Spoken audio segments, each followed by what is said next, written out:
In Arabic, you say rich people are Ghani. So I assume you are Ghanis. I'm told that poor people are fakir or something like that.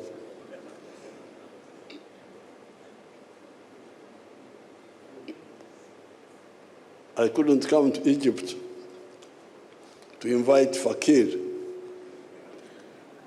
because I've got enough fakir in Uganda. So I am here for the Ghani only. So, Your Excellency, Egypt and Uganda are linked by the Nile since time immemorial. But as you heard, the trade is small. $133 million. Then the other one, something. Really, this does not match the relationship. Therefore, when I come here, invited by His Excellency, President Sisi, I thank him so much for inviting me, because I have not been here for a long time. We should have clear strategic considerations. And in my view, the strategic considerations are in two clusters. Cluster one is production, to produce goods and services, because business is about goods and services. You don't trade in words, just words. You trade in goods and services. So that means the goods and the services must be produced. And when I did economics long ago, more than 60 years ago, they used to talk of the 4 factors of production. That to produce a good or a service, you need 4 factors of production. Factor number 1, they used to call it land. But land, meaning natural resources. This was factor of production number 1. Factor of production number 2, labor, the workforce.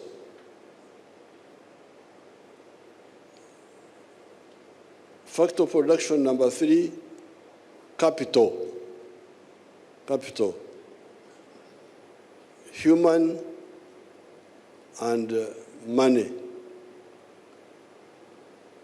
Factor number 5, entrepreneurship. Entrepreneurship means eyes to see opportunities of business, to have spectacles which can see opportunities. So you, the business people here, and the Ugandans, when I audit this, I can tell you that land, natural resources in Uganda are plenty. The natural resources, the land, the agricultural resources, the freshwater resources, fisheries and all that, the minerals, the forest products, all are there. So the natural resources, the land is plenty in Uganda, but also in Egypt, Number 2, labor is plenty in Uganda. The population is now 46 million. It will be 106 million in the next 25 years.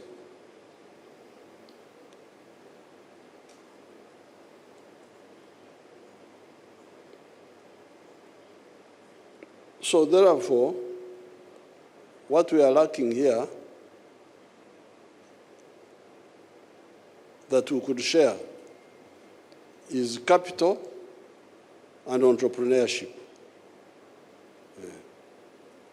That's what you, the Ugandans, you should be telling our Egyptian people, friends, that the natural resources are there, the labor is there. What you could help us get is capital and entrepreneurship. That's what we are looking for. This entrepreneurship and capital can be Egyptian or sourced from third forces, but downloaded by our friends in Egypt who may have some networking, which we don't have. So therefore, we are looking for capital, we are looking for entrepreneurship. The economy of Uganda is growing very fast. It was very low, it had a very low base, but it has come up. Uganda is now a lower middle income country. It's no longer a least developed country. But partly because of this correct packaging of philosophy, ideology, and strategy. If you don't get this correct, you will not move. And the economy will go even much faster where we are going. So therefore, we are looking for partners with the capital, partners with entrepreneurship. The natural resources are there, the labor is there. Also, there's some capital locally, there's also some capital, also some entrepreneurship is there. It's not totally absent, but we need reinforcement. What helped our economy to grow were investors from India, from China. They are coming in big numbers. They are helping. So it would be very good to be reinforced with our Egyptian investors, with capital and entrepreneurship. So these four would deal with production of goods and services. But where do you sell what you produce? This is where many strategists are missing the mark.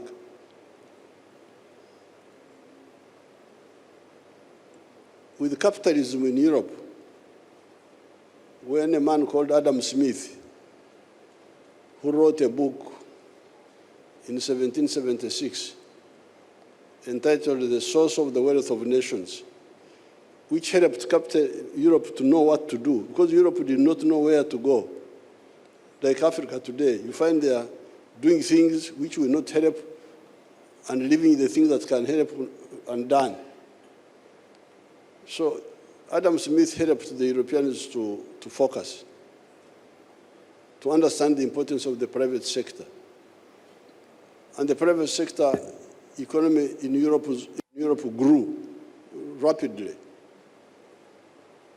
But by 1929, the whole capitalist system collapsed in the Great Depression. Why? Because they had forgotten one thing. If you produce, who buys?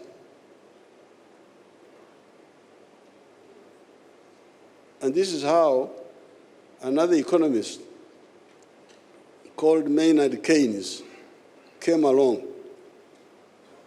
And he said, you people, you emphasize production, but you forgot consumption. That's how Maynard Keynes said, it is better to make some people dig a hole plant nothing there, fill it again, pay them for doing nothing, so that they have got money in their pocket to go and buy something from the shops. You can see how Maynard Keynes was able to help. So that's how the European countries started the welfare system, where they pay people who are not employed, they give them money. So that they do what? They go and buy goods in the shop. Now, you cannot start a welfare state without a developed economy. So therefore, we, the Egyptians, the Ugandans, the East Africans, the Africans, should understand the importance of the market. You can see now how Trump and the other people, the issue of the market is coming up. When I buy something from you, I am helping you. I have been begging the Japanese to assemble vehicles in Uganda, because we have been, our pockets have been supporting Japan. What many of you call history, I call current affairs, because I was there all the time.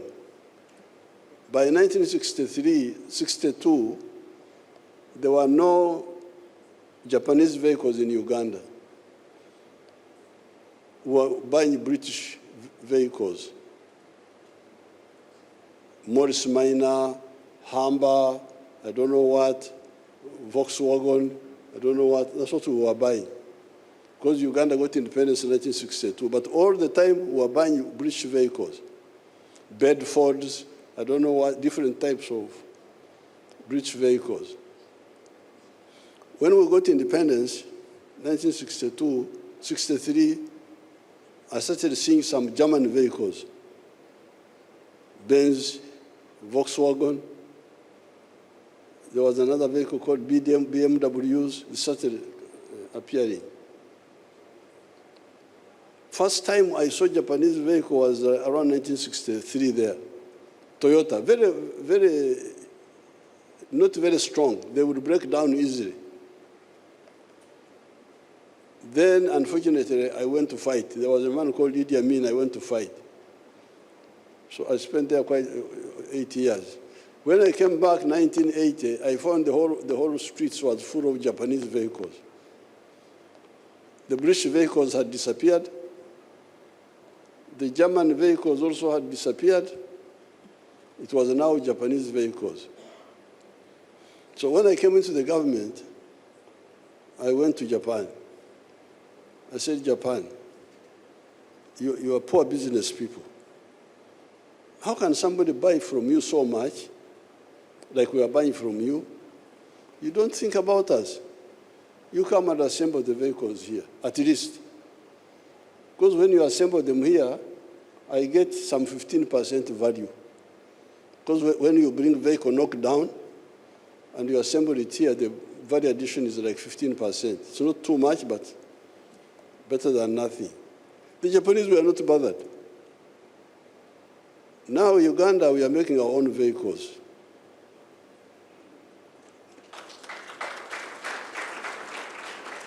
I don't know whether this business forum can show us. Did the Ugandans bring those vehicles? You didn't bring them. Oh, you should have brought them. I was telling His Excellency, these vehicles fabricated by us are called Chira, electric vehicles. Chira is our name for the Nile. The Nile, we call it Chira. That's why you hear President of South Sudan is called Salva Kiir. His name also means the Nile in our language there. So we are now building our own, making our own vehicles from scratch. The only thing you are remaining with, which I invite the the Egyptians, if they can't join us with, is the lithium batteries, to produce the lithium batteries so that the whole vehicle is made locally there. So when we started fabricating our vehicles, the Japanese came running. So we want to assemble. I said, sorry, too late. Sorry, I don't need assembling. You missed your chance. Unless you want to join me in manufacturing, there will be no assembling here. So therefore, the power of the pocket is very crucial. Somebody who buys from you helps you. So therefore, North Africa, fortunately, our leaders had started waking up. Because when they got independence, 1960s, 50s, they were just excited with independence, independence, independence. But by 1980, at that time I was busy fighting. I was not in the system, I was fighting Amin. But the leaders who were in charge of countries started waking up. They held what they called the Lagos Conference. I think it was 1980. And they developed the Lagos Plan of Action, which was to form the market of Africa, but starting with the blocks. Starting with East Africa, COMESA, then North Africa, you were supposed to have Maghreb Union, then West Africa, ECOWAS, then there was something, Central Africa. COMESA moved, but not as much as it could have moved. You still find people putting blockages, and I'm glad Egypt joined COMESA. He's a member of COMESA. But we have now agreed the CFTA, the Continental Free Trade Area. So let us first of all work bilaterally, Uganda and Egypt, so that you buy from us, we buy from you, but also work with all the others. Because without production, without a market, the business will collapse. I was mentioning to the ministers who are with us somewhere else that you people, you intellectuals, professors, what have you, why is it that USA is prosperous and Latin America is in misery? Yet in terms of natural resources, Latin America has got more resources than the United States. What makes the difference? Could it be that the fragmented market of Latin America, fragmented market, cannot allow you to succeed business-wise in Latin America? While in the US, if you start a business in New York, you can sell your product all the way to California, free market. If I was in the USA, I would now be a billionaire already, because I produce milk. But when I produce milk, when I try to sell it in Rwanda, sometimes they stop, sometimes they allow. Congo, so I am there, selling milk, mainly in Uganda, sometimes a little bit in East Africa, but sometimes they stop. Now recently, Algeria allowed me to sell my milk there. So you can see, I am a wealth creator, but I'm not assisted by the structure of the marketing in our area. So the question is, what are we trying to build in Africa? Are we trying to build a United States of Africa in Africa? or a Latin America in Africa. If we want to build a Latin America in Africa, then the future is not very bright for our children. So I'm glad I have come here to make this appeal to you. Please, can we join and we build a United States of Africa?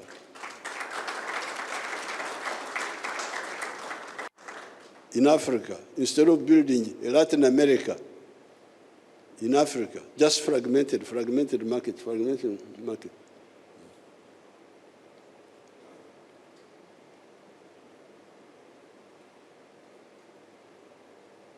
There are some tactical issues which I am very, because you remember I said these are strategic. Production and consumption. These are strategic issues. General Sisi knows strategic and tactical. There are some other issues. Like, for instance, I would like to thank His Excellency President Sisi for the foot and mouth vaccine which he contributed to Uganda. And he has now agreed to build a foot and mouth factory in Uganda. So I'm very glad that we were invited for this forum. It's good that you are talking, and I wish you good luck, and I thank His Excellency for inviting me.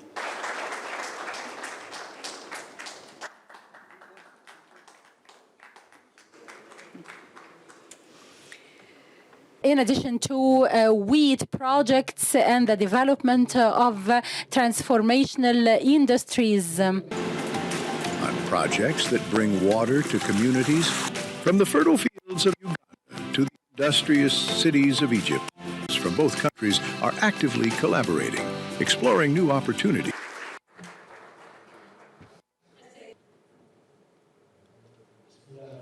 Uganda, Mr. Yoweri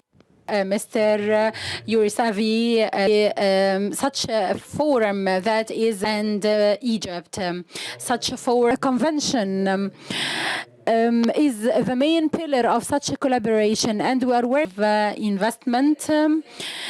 Ladies and gentlemen, it gives me pleasure to call